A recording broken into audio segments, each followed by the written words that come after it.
following program is a presentation of the Options Insider Radio Network. For more programs, visit www.theoptionsinsider.com or search for Options Insider Radio in iTunes.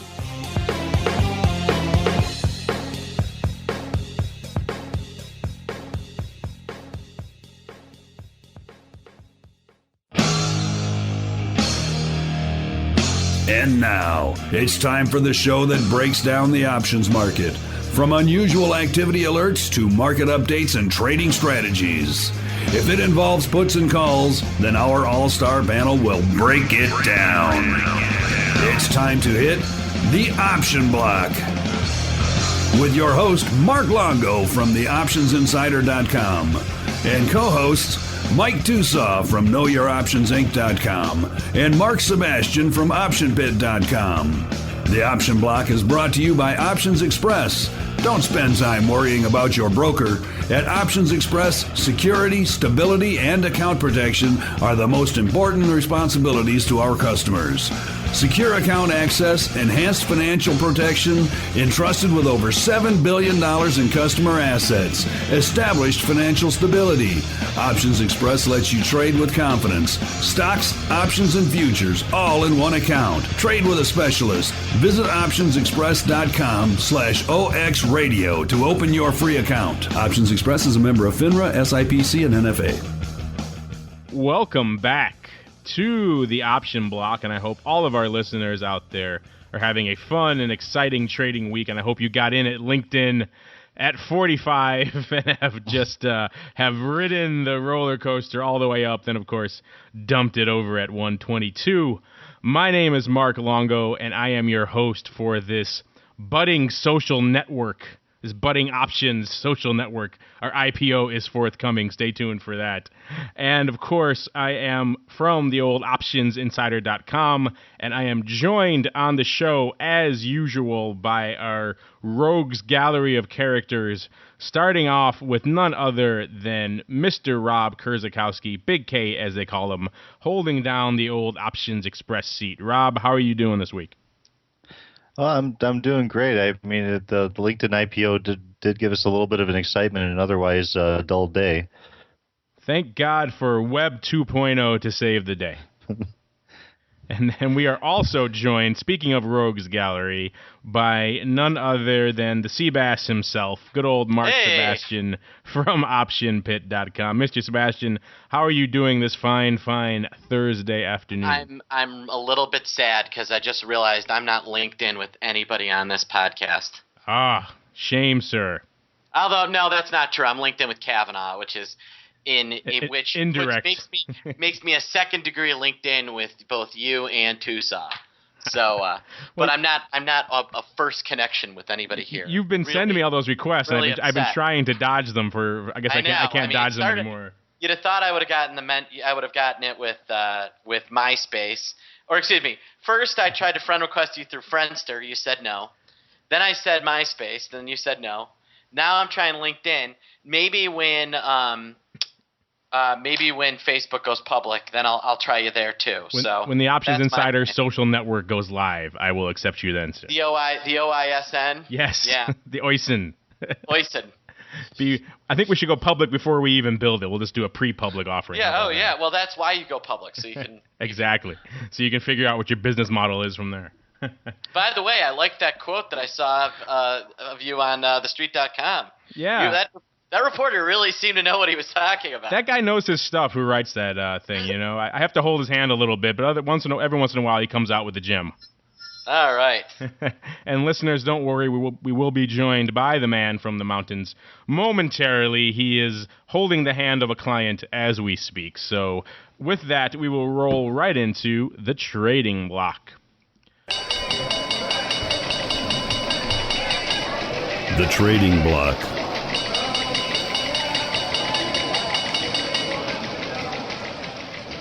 And welcome to the old trading block. This is where we discuss the many, many significant happenings going on the street today. And as Sebastian likes to say, sell in May and go away. Starting to look like that might not be a bad idea. Today was a relatively mild day. S&P up almost 3 handles. The Dow up about 45.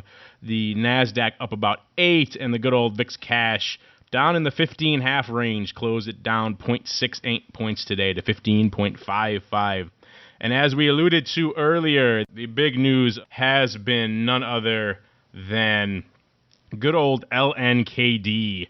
LinkedIn, it went public today at $45, rallied all the way up to, I believe, 122 at one point, before closing the day at $94.25.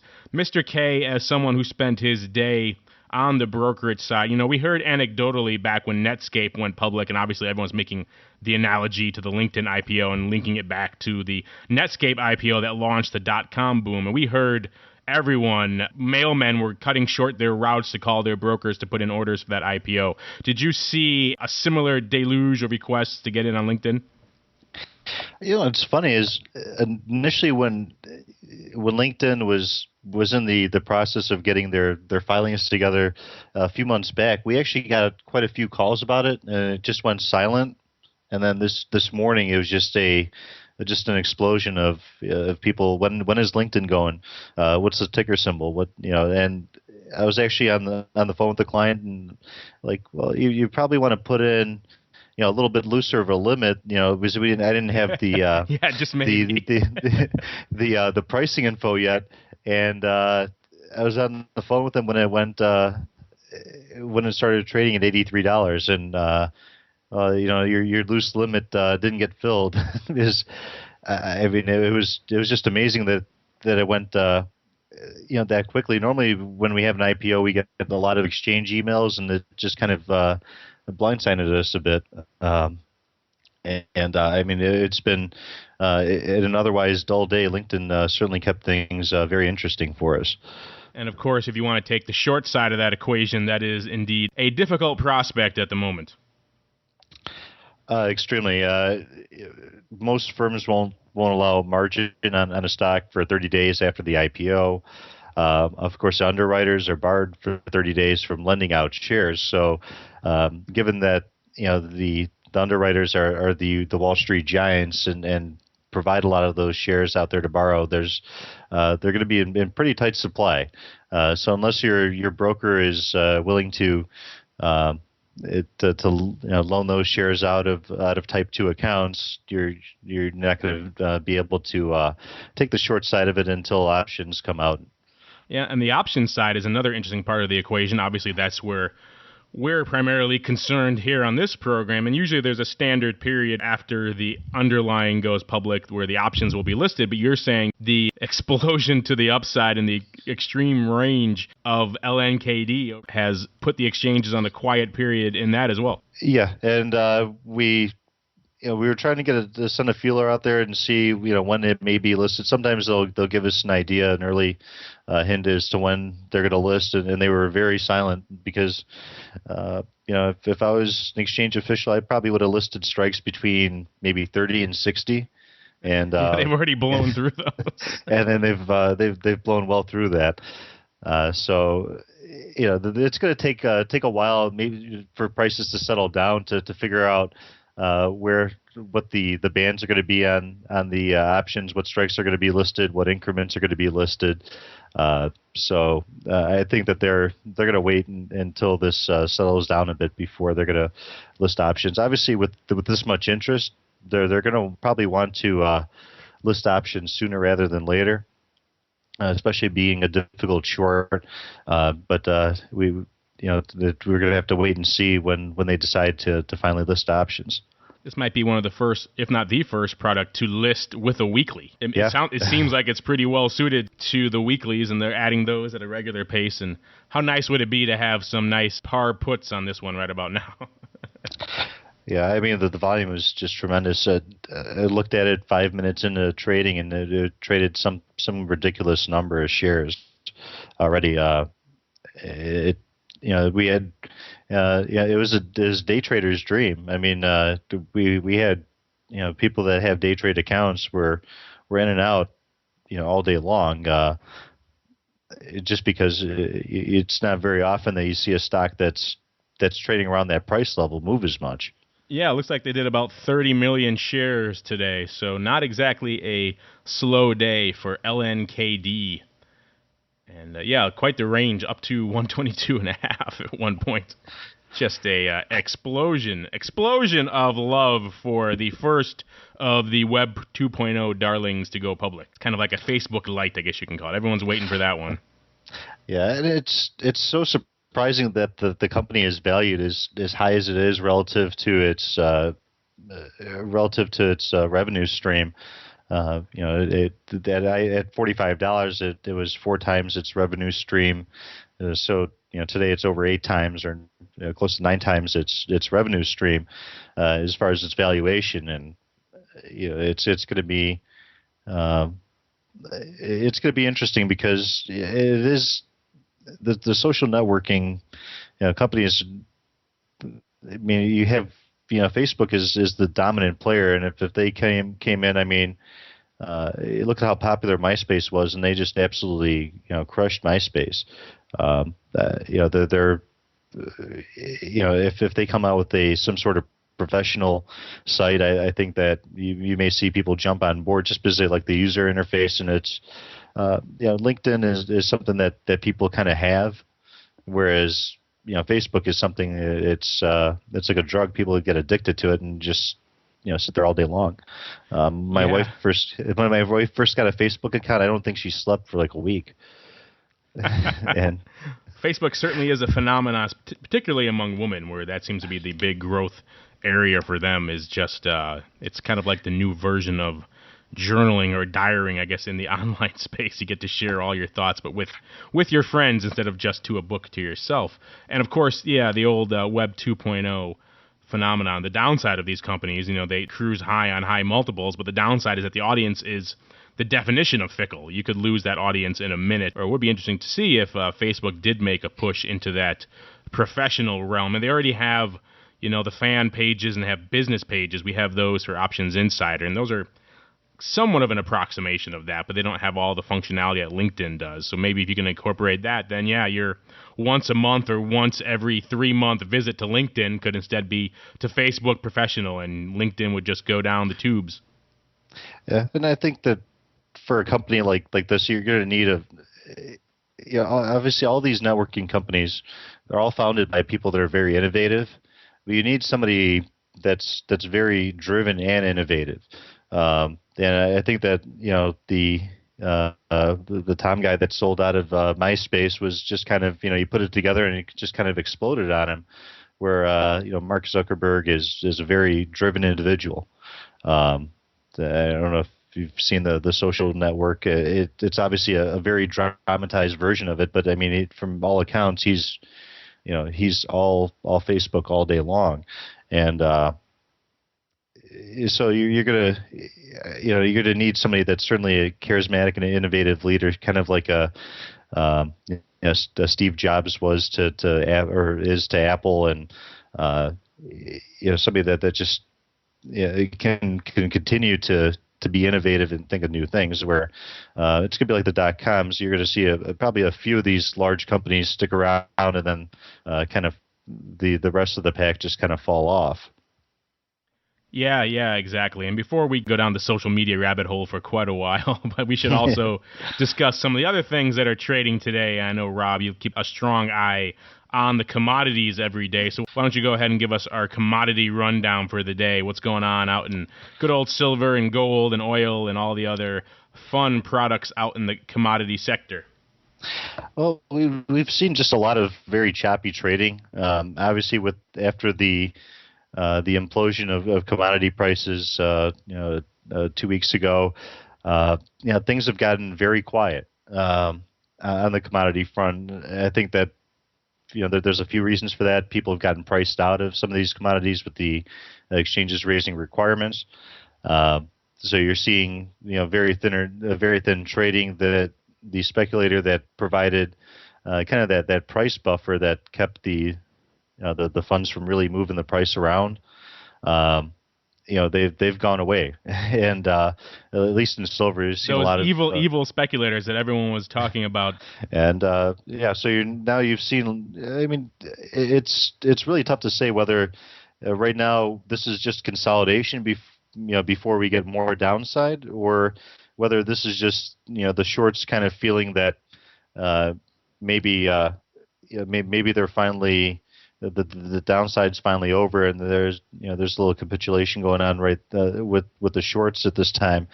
But it's just just a really erratic market. I think that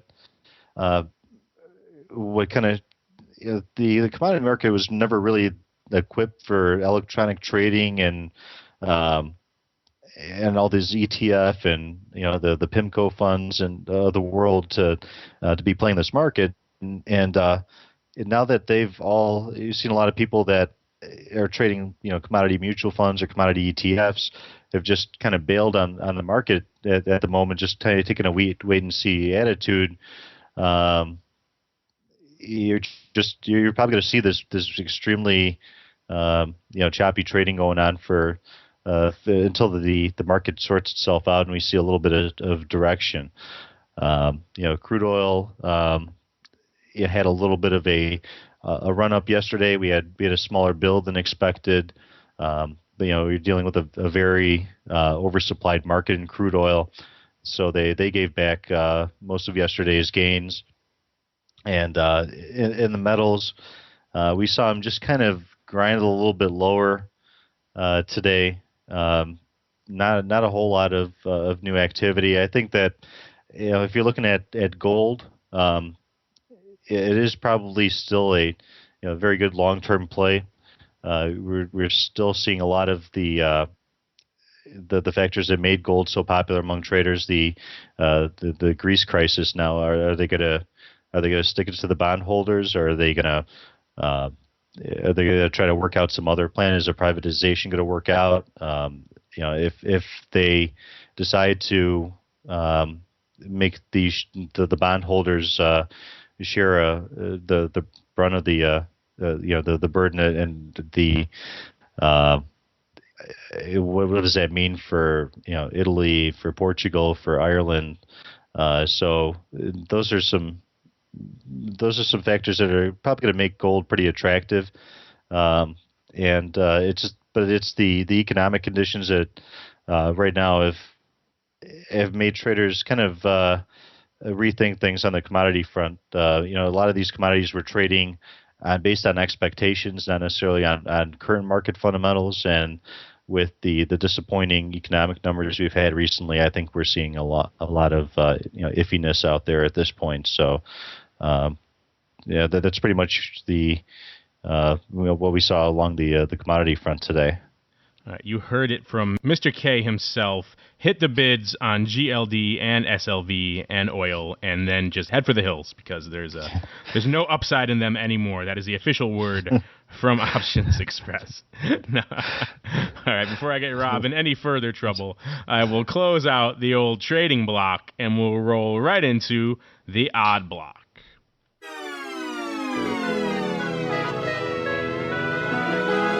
The Odd Block. And welcome to the Odd Block. This is the section of the show where we discuss the interesting and or the unusual options activity that's lighting up the tape. Today, we're going to kick things off with a name we've discussed a few times in the past, good old NVIDIA.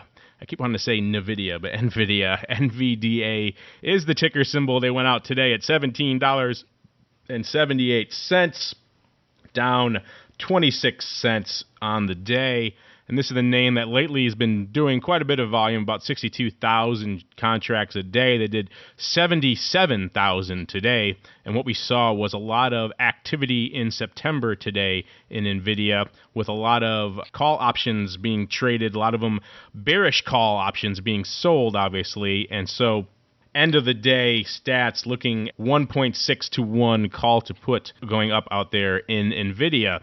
And we saw, starting off on the SEP 16 strike, we saw about 3,000 of those being sold early in the session this morning, total of about 4,800 on the day. A good chunk of those, that initial 3,000 lot, was at about $2.77 a contract. This is on previous open interest of just 600 contracts. So a lot of opening paper rolling into NVIDIA on the SEP 16 strike. We saw a similar paper on the SEP 17s where about 3,200 of those were sold for about $2.14 a piece, as well as the SEP 18s, which are sold about 2,000 times for $1.64. So call sellers all the way up, the 16, 17, and 18 strike. It wasn't until we got pretty far out of the money on the SEP 19s that we saw some two-sided paper. We saw about 6,400, actually about over 7,000 total on the day on the SEP 19 strike going up, with split down the middle roughly between buyers and sellers. A lot of the sales going up for about $1.24 each. So overall, a lot of call sellers out there in NVIDIA. It's hard to say whether these are outright sales. It could be a lot of covered call sales. It looks like a lot of opening paper coming out, either covered call sales or naked outright sellers on good old NVIDIA. Next up, we have good old, one of Rob's favorites actually, Pharmacyclics Inc., PCYC is the ticker symbol. They closed out at $7.02, up 35 cents on the day. This is the name that does about 400 contracts. They did over 9,000 today. Size seller coming in today to the PCYC and selling about actually over 8,000 on the day of the AUG6 puts for around 30 cents. And this is the strike that previous open interest of 12 contracts. So a lot of opening paper. This is the name that, as we said, does about 400 contracts a day. So this is well over 20 times what we see in an average day in good old PCYC. And this is obviously a little bit of someone showing a little bit of confidence in the stock and showing that they don't mind picking it up below the 6 handle, but down the 570 range, which is somewhat worthy of note considering we've seen a lot of bearish news and sentiment on this name lately. They've had some drug trials not go their way, and they've had to halt a few trials, and so the stock hasn't fared too well as a result. So this trader coming out and putting up essentially a size limit order for the stock down at $5.70. He's willing to pick up a ton of it if it goes his way. And we see these in names like this where the average volume on this name is about 300,000 contracts. So working these types of trades in the options is usually preferable to working it out in the underlying. And a similar name we're seeing coming up next on the old odd block is Intralinks Holdings Inc., ticker symbol IL. They closed at $20.59, up 4 cents. This is another little name, does about 400 odd contracts a day. They did over 10,000 today, and we saw another size put seller rolling in, this one in the SEP 17 half puts. He sold about 10,000 of these SEP 17 half puts for about $1.20, and this is following up. Of course, there is some open interest on this strike because this trader has been active for the past week. He sold 2,000 of these same puts last Friday for $1.25. Sold 3,000 of them 2 days ago for $1.35. So he sold 15,000 net of these puts. So similar to what we saw before, this is a limit order essentially of about 1.5 million shares down at the 1630 level or so for this stock, which is about 21% off of where it closed, up at $20.60. So another size limit order essentially for what we're seeing in this relatively lightly traded name. This one does about 1.2 million contracts a day. So that's a size order for well over what we see on an average day out there in IL. So that's pretty much it for the odd block today. Not too much going on outside of the old LinkedIn frenzy. And so with that, we're going to close out the old odd block, and we're going to roll right into the Express block. The Express block, brought to you by Options Express. Options Express lets you trade where and when you want for every level of trading. From advanced charting, free daily trading ideas, and free educational resources, Options Express is the online broker for all traders. Best of all, Options Express allows you to trade stocks, options, and futures all in a single account on powerful yet easy-to-use trading platforms, including mobile devices. Visit optionsexpress.com/OXradio for your free account. Options Express Express is a member of FINRA, SIPC, and NFA. And welcome to the Express Block. This is the section of the show where Mr. K holds court and we all sit in rapturous attention around him and sip our beverages and absorb the wisdom that he dispenses. So, Mr. K, by all means, dispense your wisdom. Okay. What we've seen recently with a lot of these really popular ETFs, the SLVs, the USOs, the GLDs suffering some setbacks is, for a long time these commodity based ETFs, along with equity based ETFs, were doing very well. So writing put premium was just a popular way of just kind of rolling it forward. And generating some income for traders, getting into credit spreads, even on the getting into credit spreads on some very popular names like Apple and Netflix, with a lot of these stocks suffering some setbacks, what a lot of traders get trapped into doing is actually putting on or rolling a spread from one month to the other. And sometimes that winds up being the correct play because lo and behold the stock bounces back, and you may have eaten into your premium a little bit, but what we also see here is sometimes a trader will be at maximum loss on a trade. They'll put on an Apple 340, 350 put spread, and just continue to roll that forward to the point where that credit spread has become actually a debit spread, and now what they're banking on is now instead of the price not being at they're just trying to bank on it not being at max loss, so they're willing to lock in a loss, hoping that the stock rebounds above $350. Well, you've now taken your 10-point gain less your premium collected, and have in some cases turned it into now a risk of $12 or $13. You sometimes see traders roll these contracts 1 month to the next, and if we do have a nasty correction, or if prices aren't able to rebound, you've now put yourself in a much worse position than before. And I think I've hit on this before, is traders have to adjust their trading strategy based on markets. If just because selling put premium or selling credit spreads on the put side worked out for you the last 6 months, it doesn't mean that it's going to continue to work out for you. You have to step back and kind of maybe reassess the situation, look into some different strategies. Maybe you think the market isn't going to move now. Well, if you think the market's not going to move, it really doesn't make sense to roll into a strategy that, at least based on your assessment, has very little chance of working out. So, maybe just cut the losses short and get into a butterfly, or get into a calendar spread, or some sort of neutral strategy where you're going to be, based on your assessment of the market, you think that you have a higher probability of success. This is something that I've seen not only on the equity side, on the future side. People get too comfortable with one type of strategy. And I used to work at an institutional desk where we had a lot of professional traders that handled a lot of people's money, and we saw how the money flowed from one desk to another, or from one advisor to another. And for this 8 or 10 month period, day traders made out like bandits, and they were getting all the capital flow. And then you had the premium writers, or the trend followers, that wound up having a great year.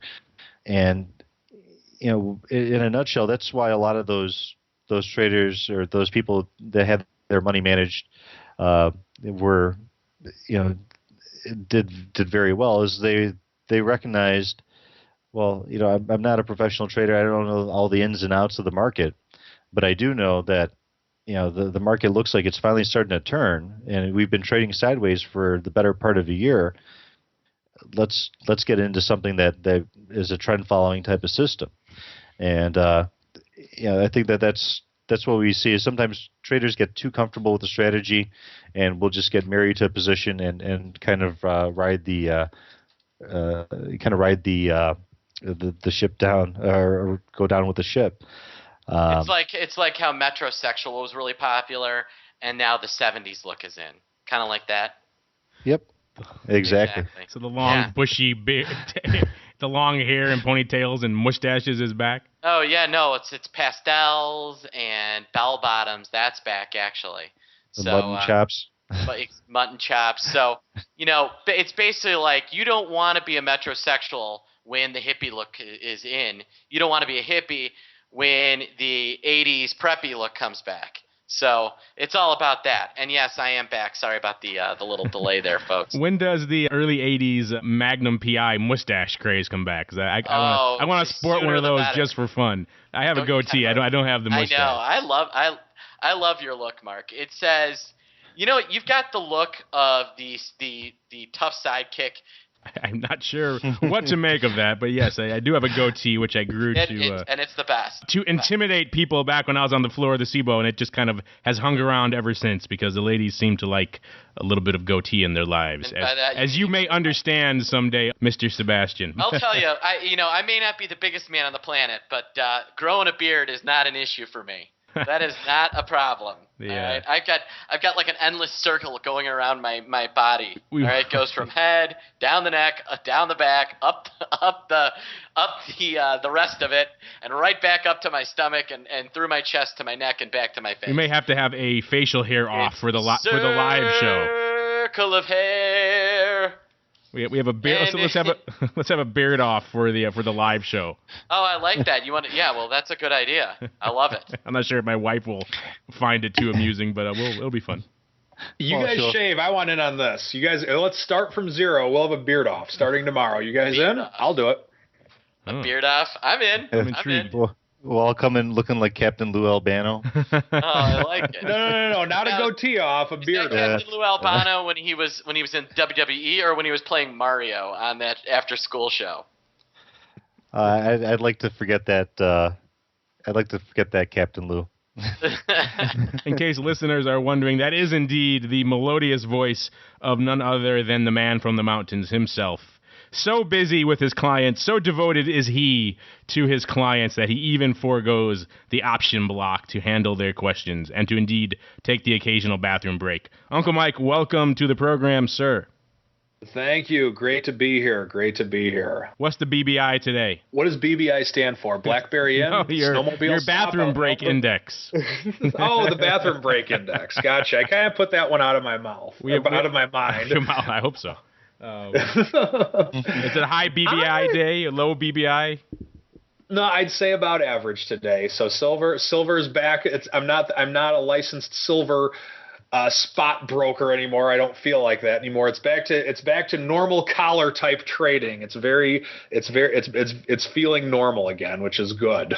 now you're just working market orders on LinkedIn, right? There you go.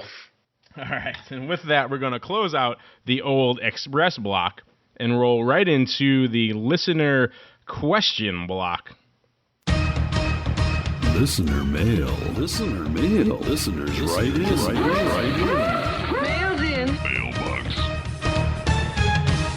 And welcome to the old listener question block. We're trying to make this a regular feature on the show because we do get so much interesting feedback in a variety of formats. And we're going to kick this off with a question about delta neutral trading and some of the other aspects that go along with that from one of our users in the forum. His name is Peter, goes by the handle, I'm not sure if this is Prince K or it's Princk. I'm going to call it Prink. He says, I love the show and have learned so much. However, I'm a level 2 to 3 trader and cannot do credit spreads. Usually when you're level 3, you can do credit spreads. I mean, maybe he's got one of those brokers that goes up to 5, I suppose.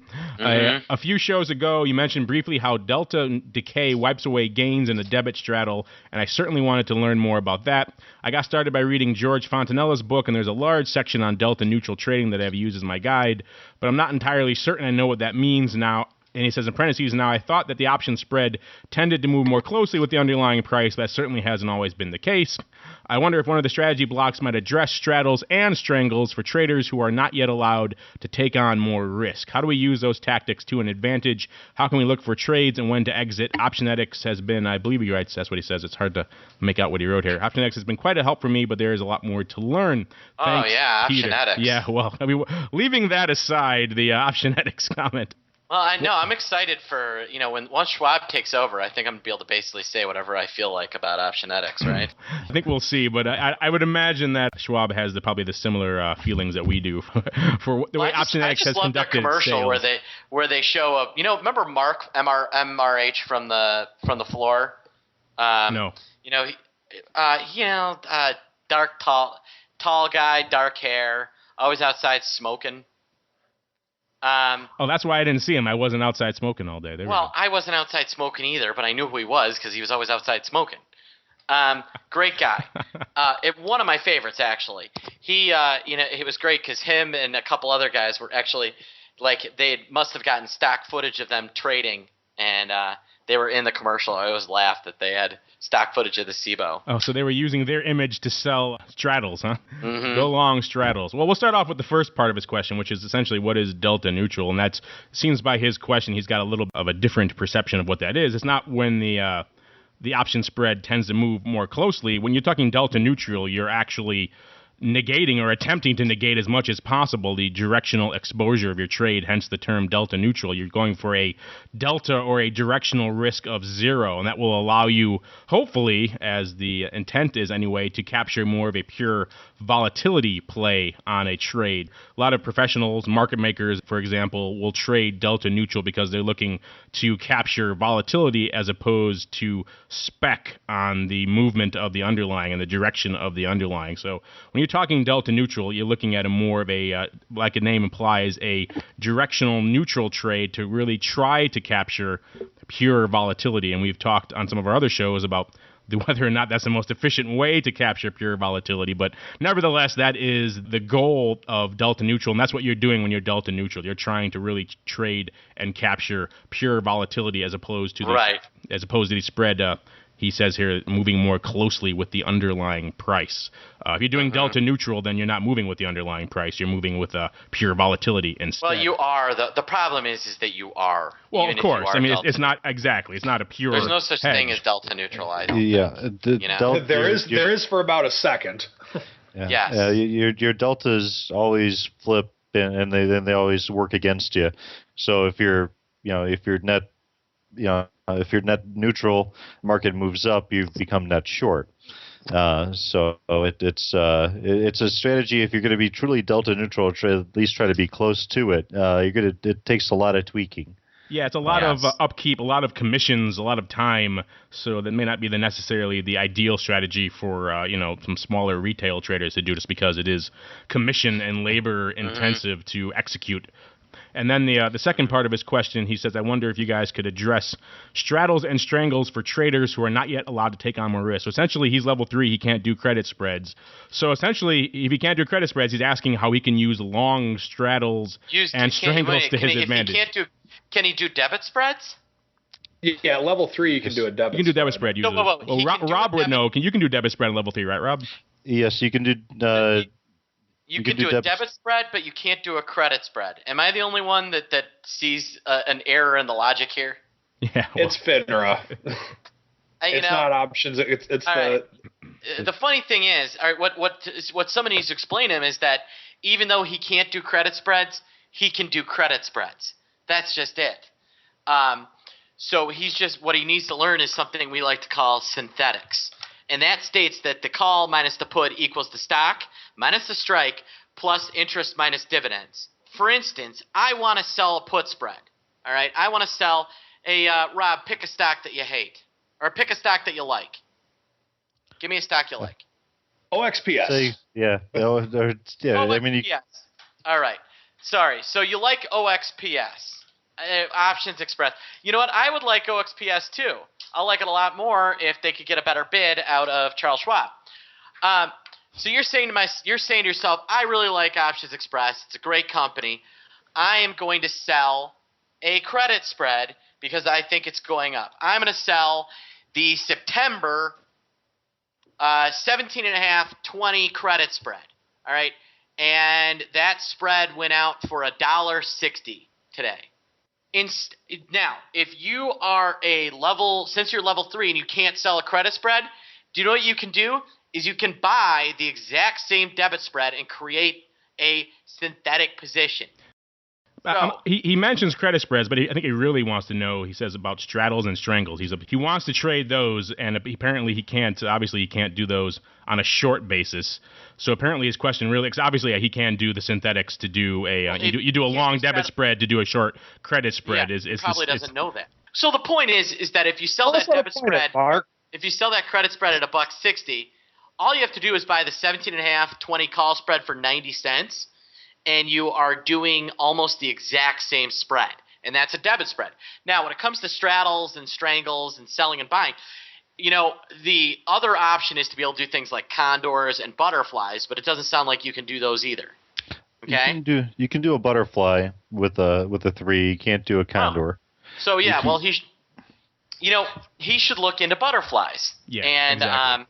that is the trade that I would do, and that I would look into. Incidentally, I did a free session last night on I did a free session on adjusting butterflies at optionpit.com last night. So this is a perfect question. The irony of ironies. But yeah, the butterflies. The irony of butterflies. Get it? Irony, butterflies? Yeah, there we go. Butterfly obviously is the option of choice, pun intended, when you're limited as this customer is to what you can do, and it's kind of the best of both worlds. You can combine a little bit of the straddle, a little bit of the elements of a strangle, and your broker will let you do it all at the same time. So yeah, check out Sebastian's webinar. Go to the optionsinsider.com. We have quite a bit of content about butterflies. I'm sure Uncle Mike has a million butterfly webinars as well. I had a few of them, but not typically the main strategy of what we do at Know Your Options. But just to kind of add to that, one thing that you can do at Options Express that I would highly recommend, no matter what trade level you are, you can do whatever you want in the virtual trading platform. So if you're just looking to learn to see how something goes, you can do whatever you want in the virtual trading platform, and I will give you my Uncle Mike mountain guarantee that you will not lose any money in virtual trade. Or you can, if you do want to get bumped up to level 4 where you can trade credit spreads, you can always, if you are taking some sort of course, if you're taking like an Optionetics or any type of course, you can always give us a call at the trading desk. We'll have one of our reps look at the account and see if we can make a special exception for you. Unfortunately, we are bound by what our regulators would like to see.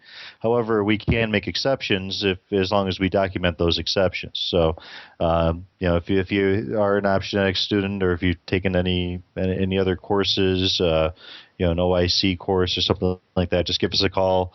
Let us know that you have a basic understanding of the spreads, where what you're risking, what your max gain is, what your max loss is on a certain strategy, just so we understand that you understand the strategy. And we oftentimes we're able to get an exception and get your trading level moved up. There you go. Give Mr. K a call personally, and he will expedite your situation post haste. Okay, one more we got in here, which is similar to the last one. It is this title of this question is Realistic Option Strategies for Sub $10,000 Accounts. He goes by the handle Beer Josh in our forum, so maybe you know him out on the mountains there, Uncle Mike. He's out there wrestling beers, and he says, "Hey, all at Options Insider, I'm new to the OI world, but it's a cool place. I love the podcast, and I've been listening to every single one for the last couple of months. So I think that brings us up to a grand total of 3 fans now. You guys are great, and I can't believe all this info is free. I'm starting to absorb all the different jargon, strategies, brokerages, and the like. I have yet to put any real money into trading options for the main reason I just don't have the big money and big pockets that seem to be the majority of options traders. Also, it seems tough to really get a grip on what's really happening in options, and I want to wait to invest until I really understand what moves options." So I think Uncle Mike, he probably could. He probably could use your paper trading suggestion. Oh my gosh, Mike, Mark. What? Rob, did you just hear that? A lucid, smart person deciding to really learn something before they do it and not going for quick, rich schemes. I love this guy. I love everything about him. You've been too jaded by the commenters on your Street.com articles, I think. we have a higher class of people here in the Options Insider Oh my Forum. gosh, I love you. I love you. If you love him, 9,000 of your babies. Well, he goes on to say, I think most potential retail options customers are scared off not by not understanding risk, but also by the opaque world of minimum account balances, opaque margin requirements, and opaque rules on margin calls. The reason so many lemmings like me jumped into stock trading is that the rules were simple. You just needed enough money to buy the underlying stock. Now trying to jump into options, it is in no way clear which direction to go, or even if there's a place for me in the options world. Okay, finally to my question, is there a realistic set of option strategies that properly mitigate risk for someone who has about $10K to throw into the options market? I know it's a general question, but it seems like a lot of discussions in the podcast involve margins and multi-leg options chains that may be intimidating for the beginner and even not possible with shallow pockets. Sure, I could buy an OTM call or put, but then I have such a low probability of success. Also, I know my requirements for minimum funding of accounts varies wildly between brokerages. Any recommendations for brokerages that are newbie friendly and have low minimums? Well, we'll start off. I want to jump. Go ahead. This go one ahead. first, actually. With this, first off, in terms of a brokerage that's friendly, there's one that I keep hearing about. Oh yeah, Options Express, but I guess we're a little bit biased on that. Yeah, we're a tad biased in that regard. Yeah. So in terms of brokerage, I want just to kind of share from personal experience on this one. I believe in Options Express, even with my own personal money. That's where I do my trading, and I'm not able to say enough good things about OX. I've been associated with them since close to day one. I'm the hair club. I used to call myself the hair club for men employee. Not only am I an employee, but I'm also a client. But with that being said, one thing that you need to look at when you're looking to trade with $10,000 or less, what's your overall net worth? What percentage of, if you're worth $20 million, then by all means you can afford to buy $10,000 worth of out of the money calls, and it really won't matter that much to your portfolio. If that's everything that you have, then you need to be a little bit more careful and a little bit more selective on how you do things. So I think that not only do you need to look at what strategy can you do in a $10,000 account, but take a look at the overall picture, because even if you have the best credit spread strategy in the world or the best condor strategy in the world or whatever, if you have one losing month, you don't want your net worth to go from $10,000 to zero. So with that, make sure you look at the overall picture and not just the strategy in the account itself. This guy's coming from the equity world, so it sounds like he's used to just slinging a lot of underlying. And so, obviously, with a $10,000 net account, you probably want to avoid that. Those are capital-intensive strategies, things like covered calls, and tends to tie up a lot of capital needlessly. I'm not sure if this guy can come in with an initial count and just use credit put spreads to leg into long equity positions instead, but that might be an idea. Also, stock replacement type ideas. So if you are long a lot of equities, perhaps you close out those positions and roll them into some nice in-the-money deep delta calls, so that could give you the same approximate position while conserving a lot of your capital. And then you can always use that to leg into covered call positions and other types of spreads as well, using the stock replacement leg as the replacement for your underlying, and then trading around from there. And that's something that's become really popular as a lot of equities have become really expensive. We're seeing a lot of these stocks now that are trading at a few $100s a share, that we've seen a lot of stock replacement strategies, where you buy a leap and then just keep on writing calls against it, create a covered call strategy. And I like the fact that you're not just going to come in and start buying lottery tickets, way out of the money options and that are a nickel a piece, that the probability of those stocks ever going near the price is really low. Yeah, this guy has a very healthy perspective on options. Yeah, I really like him. I really do. I want to be friends with him. I want to be friends with him. Tell you what, I do. I'll see if we can dig up his email after the show, and I'll have you can shoot him an email for one of your webinars or something. He emails me. I'm cool like that. No, I'm just kidding. But yes, like I said, this is a healthy perspective. It is good to see that you're not just diving into size OTM calls and puts, lottery tickets, because that is all too often the approach we see with this type of thing. And you can do if you do have established perhaps volatility viewpoints or directional underlying viewpoints and all the strategies we discussed on previous shows. Simple verticals. Uncle Mike is the king of the simple call vertical and perhaps the occasional call stupid as well.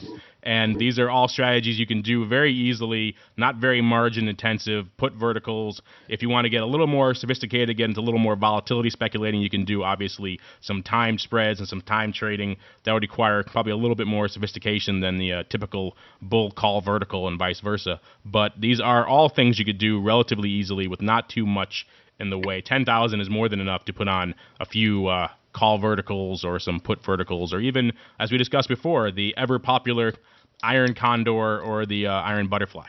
Did Mark Longo just endorse the call stupid? I did not, sir. I merely said it is a favorite of yours. I think you endorsed it. I think you indirectly endorsed it. It has my official stamp of approval now. That little we go. The little Derby logo is on the call stupid. Oh, yes. See, but yours is a little bit different. Yours is the rolling call stupid. That I endorse that. That's fine. If you've already got some momentum behind you, you're taking some profits and putting them to work on a cheaper strike. That makes some sense. The putting it on initially, just the straight up call stupid without any momentum or profits in the bank, so to speak. I'm a little more skeptical of that approach. Hey, it's the new the stupid sensation. The stupid. Be stupid. Give Uncle Mike Tusa a call. Right. All right. A new tagline for Know Your Options, Inc. All right. And with that, we're going to close out the old listener question block. We get a lot of great feedback. Thank you to everyone who wrote in. We'll have more questions and comments on upcoming shows. Of course, you can always shoot us more of those over at theoptionsinsider.com/forum or shoot them over via Twitter, twitter.com/options, twitter.com/optionpit, or twitter.com/no options, KNOW options. No underscore there, right, Mike? Correct. Okay. So with that, we're going to close out the old listener question block and roll right into Around the Block. Around the block.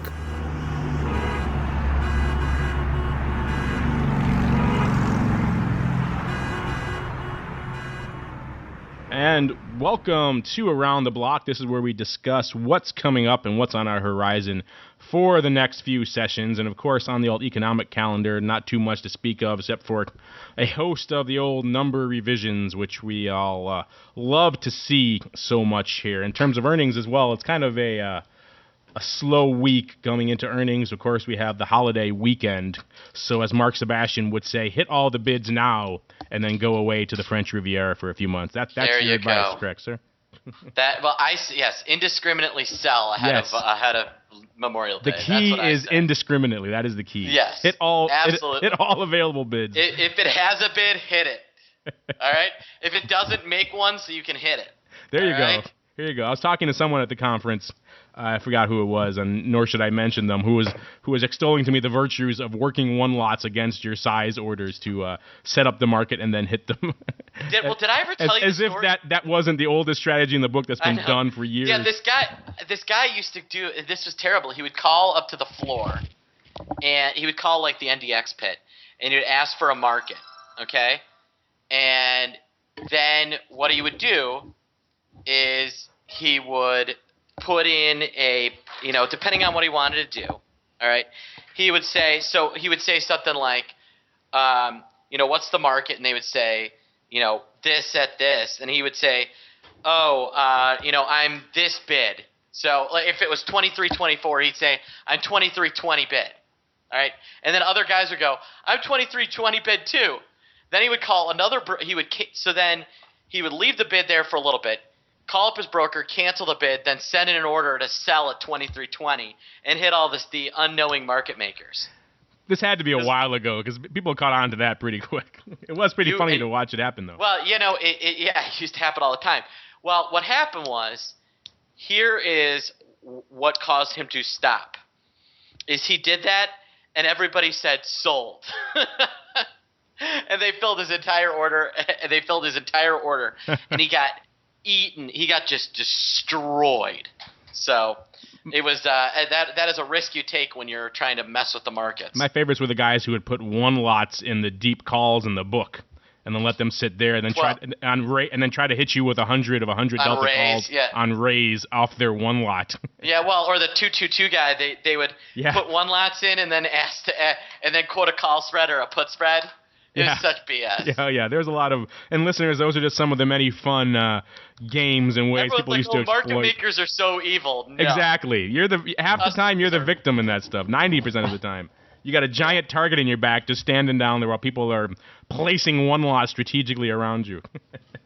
All right, and with that being said, I think Uncle Mike had a good suggestion to discuss pin risk, since we did have that long discussion about Apple weeklies and Apple moving to the strike of, as people like to say in the media these days, max pain, which always cracks me up. So, Uncle Mike, you want to get started on that one then? Well, I mean, I don't know if pin risk is the exact term I guess what I'm looking at right now, let's say someone's in a credit spread, and I just remember just for years looking at this through my years at Options Express, let's say XYZ stock is at $50.01, and you have the 45.50 bull put spread. And, okay, the closing price on Friday is $50.01. And you know what? I'm okay because of the fact that I have my 45 put in there to hedge that 50 put that I'm short. I'm okay. Everything's all fine. But then magically, right after the market closes, the stock comes down a little bit to the 49.50 level. So you get assigned on that put. And then let's say, for example, that you're not a very good trader and that you're not watching your account on expiration Friday like you should be, or you don't have your orders in place like you should, whatever the case may be, and you get assigned that. You're not protected with that 45 put anymore over the weekend.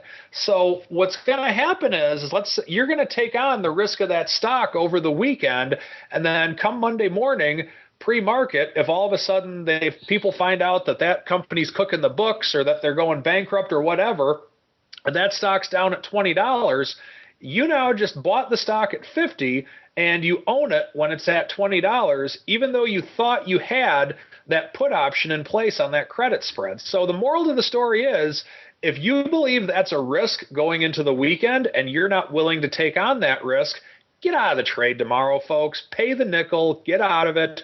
You can sleep at night over the weekend. Yeah, and it's not always it's not always a penny in the money either. I mean, I remember in January or February, we had Amazon. We had some put options that finished 68 cents out of the money, and a very large-sized trader had a difficult time getting out of it in extended hours, and decided, well, we're just going to exercise all these puts that are 68 cents out of the money, and we had quite a few not so happy customers because, of course, Amazon opened up like $2.50 lower on Monday, but that sometimes.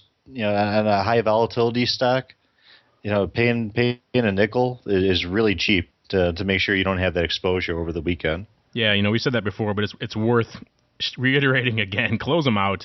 I mean, there's no reason there's very little reason to leave things on for a nickel or a penny or even a dime in some of these cases when these things are vacillating all over the place. As Uncle Mike pointed out, you will have quite literal weekend risk on a lot of these positions if you don't close them out. And you do have these bizarre situations where people are forced to exercise in situations that may not be the most economically advantageous to them, but there could be disastrous for you if you end up getting that assignment notice. And you don't have to stare at your screen. I mean, you can put in, if you have a $50 call or $50 put that you're short on a credit spread, put a contingent order out there at 50.10. You don't have to be staring at the screen. Just if it hits that level, if it trades below that level, just get you out. Yeah, exactly. And this is one area where I have discussed this with David Fisher on the show before, and I'll just say it again. This is one area where I like to see OX revise some of their commissions to follow the lead of all the other brokerage firms out there that just make these things free to close out. Incentivize good risk management. If it's a penny or a nickel, a lot of people out there won't pull the trigger for whatever reason because they don't want to pay more than the position's worth in commissions. It's a symbolic thing, but that keeps a lot of people from pulling the trigger, and that just leaves risk on the books for no reason. So I would love to see, not your fault, Rob, I know, but I would love to see OX change up that little policy. And I think we see a lot of people taking more risk off the books than that is just needlessly on there. And with that, we will close out this episode of the Option Block. I want to thank all of my cohorts for coming on the show today, or at least half of the show for most of them. Starting off with Uncle Mike Tusaw. What is coming up over at Know Your Options Inc., sir? Month of June, we're going to be back at it for our webinar schedule, so keep posted to our website for it. And we're excited about the upcoming summer. We think there's going to be a lot of good stuff going on, and just continue to check out our site, check out our blog, knowyouroptionsinc.com. So just to reiterate then for all of our listeners, you have not indeed sold in May and are not planning to go away. Not going to go away. Okay, just to clarify. And then unless Schwab gives us a call, then maybe we might sell. Oh wait, you were talking about a different. Never mind. Oh, okay. Uh-oh. Interesting. Never mind. We're just poking the beer all over the place today. And then good old Mr. Sebastian. What is coming up at optionpit.com, madam? We got the new issue of Expiring Monthly coming out on Monday. I am going to be speaking with Jeff Quino on Saturday, and I'm getting through just a massive string of webinars all up and down over the last couple of months. So it's been really crazy. We've got our usual free – we just had our free webinar yesterday on the 18th. It was on butterfly adjustment. If you go to optionpit.com/blog, there's a link right on my blog to the webinar. You could sit there and watch it. I think it's really going to be valuable. We just started this trading ETFs in a volatile market. We did our first class on Tuesday. It was really good. There's 4 more of them coming up. You still have time to join. It's only $299, probably worth the money. And there you have it. So ringing endorsement, probably worth the money. Oh no, it's definitely worth the money. Don't get me wrong. So. And then, Mr. K, what live events are coming up over at optionsexpress.com? Well, starting next week, we have we're basically starting off our very intro to options. We've kind of retooled the webinars to where we're going to start off with baby steps. The first lesson is nothing but terminology, and then we'll go into long calls. So those are starting on the 24th.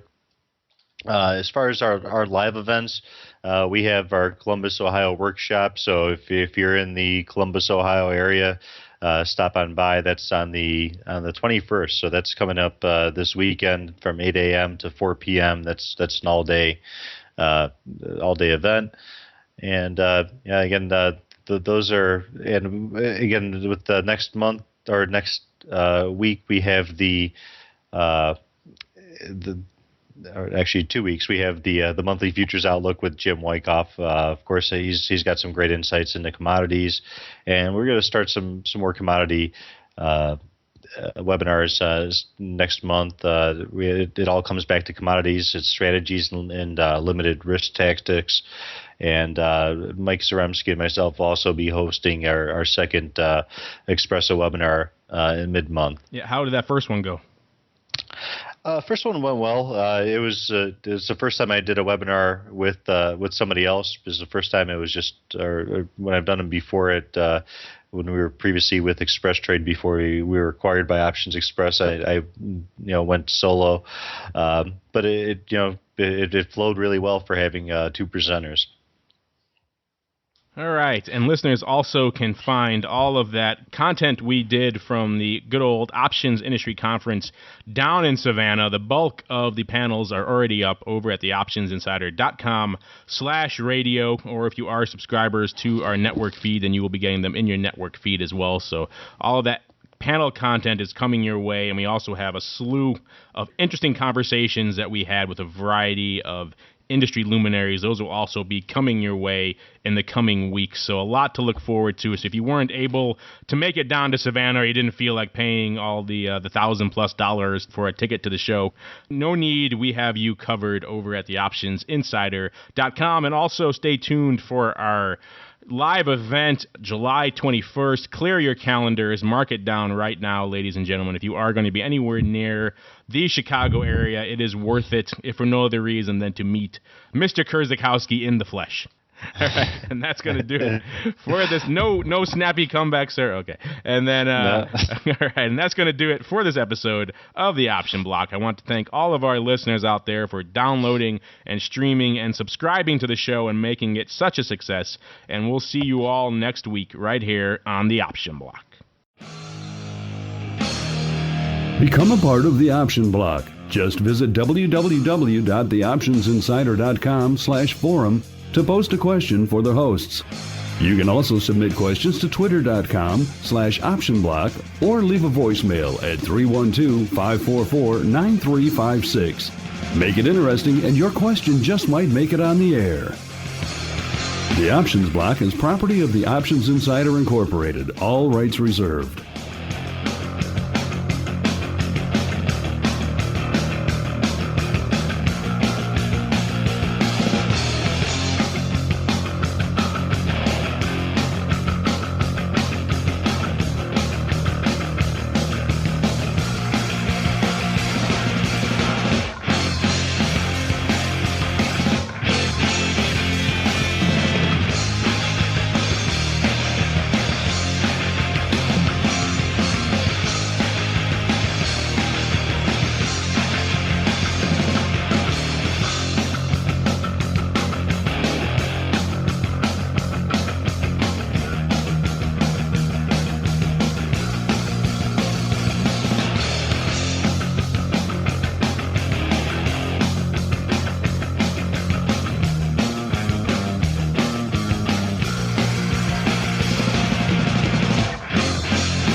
The preceding program was a presentation of the Options Insider Radio Network.